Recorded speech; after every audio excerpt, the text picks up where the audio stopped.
तुम किस गैर मुल्की एजेंडे के ऊपर आए हो वो सामने रखो। तारीख जब लिखी जाएगी तुम्हें नंगा करेगी।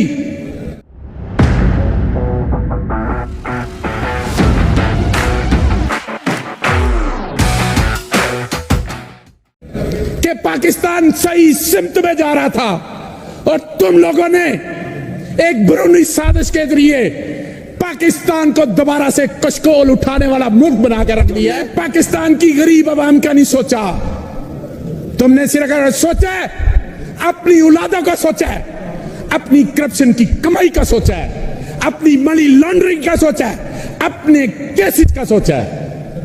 तुम लोगों ने यह नहीं सोचा अपोजिशन ने और वफाक में बैठी हुकूमत ने कि गरीब आदमी जिसको 2 वक्त की रोटी चाहिए तुम्हारे दौर के अंदर वो भी भूखी मर रही है और तुम्हारी औलादें अरबों खरबों रुपया खा के भी डकार नहीं मार रही हैं। समंदर पीकर भी इनके लब खुश्क है। जनाब हमारे वक्त में आलमी मार्केट के अंदर तेल की कीमतें $117 फी बैरल थी। इमरान खान ने पेट्रोल की कीमत ₹150 रखी, डीजल की कीमत 145 रखी। आज दुनिया के अंदर तेल की कीमत $74 फी बैरल है और पाकिस्तान के अंदर डीजल और तेल की कीमतें ₹250। क्या ये अवाम का रिलीफ दे रहे हो? मुल्क के अंदर पॉलिटिकल स्टेबिलिटी नहीं होने देना चाहते। ये एक फॉरेन एजेंडा है। जनाब स्पीकर आज मेरी बात लिख लें, मैं भी एक सियासी वर्कर हूं। मैं समझता हूं कि मेरे मुल्क को जिस तरफ लेके जाया जा रहा है, आज इस्लामाबाद के अंदर धमाका हुआ है, बन्नू के अंदर क्या हालात हो गए, केपीके के अंदर, यह बैरूनी एजेंडा है। आज हमें समझने की जरूरत है कि वफाकी हुकूमत कठपुतली है, अवाम की नुमाइंदा नहीं है, यह अमरीकी नवाज हुकूमत है। IMF को, वर्ल्ड बैंक को, एशियन डेवलपमेंट बैंक को, उनको पता है कि वफाक में बैठे हुक्मरान चोर हैं, डाकू है, मनी लॉन्डर है। उन्हें पता है कि इन्होंने मुल्क का बेड़ा गर्क किया है।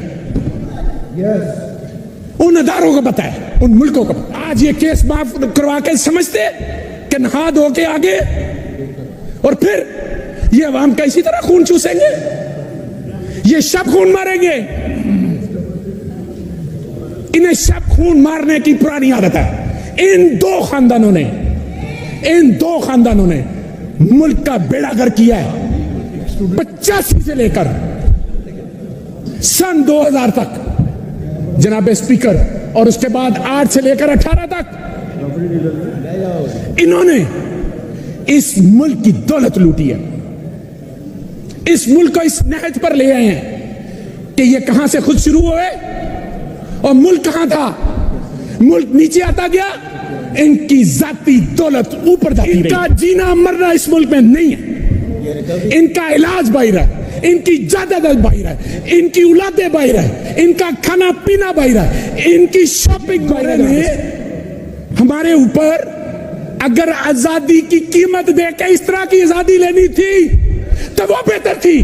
हमें पता तो था कि ये गोरे हैं, ये बाहर से हैं, हम पे हुकूमत करना चाहते हैं, कोई मसला नहीं, उनके खिलाफ हम आजादी ले लें। पीछे अपनी शक्ल वाले गोरे, बुरी नीयत वाले यहां पर छोड़ के चले गए 2 खानदान का एहसास नहीं। क्या कौमी असेंबली के अंदर नैब की जितनी भी अमेंडमेंट थी, क्या इन्होंने ये अमेंडमेंट की कि गरीब आदमी मुश्किल में है उसके लिए करते हैं, उसके लिए कोई तरमीम करते हैं कि उसको रिलीफ किस तरह से मिलेगा। गुनाह बख्शवाने के लिए नैब की तरमीम किए, FIA के अफसरों को फारिग कर दिया, कई दुनिया में नहीं रहे, कईयों को दुनिया से बेकार काबिल थे। तुम तो बहुत कुछ कहते थे कि हमारे पास बड़ी तजर्बाकार टीम है, और तुम्हारी तजर्बाकार टीम ने अवाम की हड्डियों से गूदा तक निकाल के बाहर रख दिया है, हड्डियां तक पीस दी हैं, अवाम की 2 वक्त की रोटी छीन ली है। ये पाकिस्तान की वाहिद अपोजिशन है। जो हम उधर बैठते थे तो हम कहते थे इलेक्शन कराओ, हुकूमत कहती थी हम नहीं करवाते। आज हम कह रहे हैं हुकूमत में होते हुए कि इलेक्शन कराओ, अपोजिशन कहती है ना कराओ। उनको पता है कि 17 जुलाई को अवाम ने पांव से जूते निकालकर इनको जो ठोका है, इनको समझ आ गई। वफाक में बैठी हुकूमत को समझ आ गई है। और इसके साथ साथ 16 अक्टूबर को अवाम ने फिर दूसरे पांव से जूता निकालकर फिर ठोका है। फिर इनको समझ आ गई है कि अवाम क्या चाहती है। इसीलिए ये अपने इलेक्शन से भाग रहे हैं। जनाब साहब नाज़िल हुआ नवाज शरीफ की शक्ल में तो छांगा मंगा आ गया, बेनजीर की शक्ल में हुआ तो मैरियट आ गया, इन दोनों की शक्ल में हुआ तो सिंध हाउस आ गया, इनकी शक्ल में हुआ तो रॉयल स्विस आ गया। जनाब स्पीकर, मैं ये कहना चाह रहा हूं कि जब इस तरह के मामला एक जमहूरी हुकूमत के अंदर होते हैं, किसी मुहज्जब माशरे के अंदर, जमहूरी मुल्क के अंदर, क्या इस तरह के मामला होते हैं? पूरी दुनिया में पाकिस्तान के नाम को बदनाम करने में इन दो खानदानों का जनाब चेयरमैन, इन दो खानदानों का नाम है, इन दो खानदानों का कसूर है। इन्होंने हमारे मुहज्जब माशरे के अंदर गैर मुहज्जब हरकतें करते इस माशरे का चेहरा बिगाड़ के आम को सड़कों पे ना आने दें। इनको भागने की जगह नहीं मिलनी। अवाम ने इनको घरों से पकड़कर बाहर निकालना है और फिर इनका बंदोबस्त करना है और फिर इन्होंने उधर ही भागना है जहां पर इन्होंने अपनी जायदादें बनाई है। रात चीफ सेक्रेटरी के साथ जो कुछ हुआ है वो सामने लाया जाए कि उससे किस तरह साइन करवाए गए हैं, कौन उसके पास गया था साइन करवाने के लिए, किसने चीफ सेक्रेटरी के साथ क्या किया है, यह सामने लाया जाए।